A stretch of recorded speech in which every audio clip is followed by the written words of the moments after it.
হঠাৎ করে আমার চোখে একটা দৃশ্য দেখা পড়লো।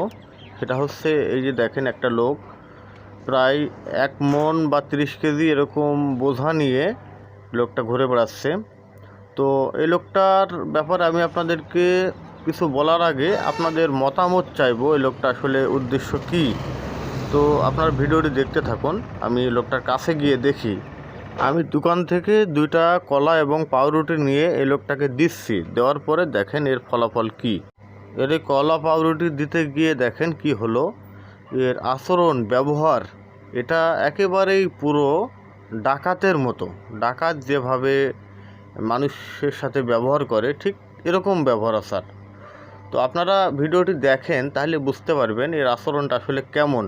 এই লোকটা পাগল প্রকৃতপক্ষে না কোনো সন্ত্রাস।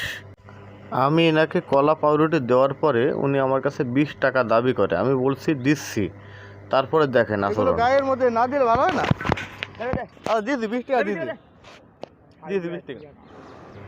আপনারা বুঝতেই পারছেন এর আচরণটা আসলে কেমন।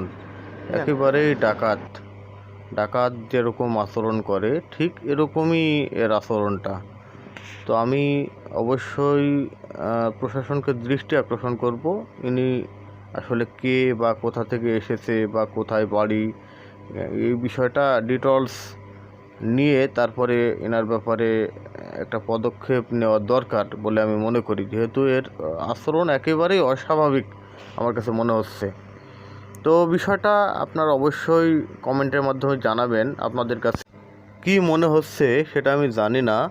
তো এই স্থানটি হচ্ছে কুষ্টিয়া থেকে ঝিনাইদহ রোডে যাতে ভাদালিয়া নামক একটি বাজার।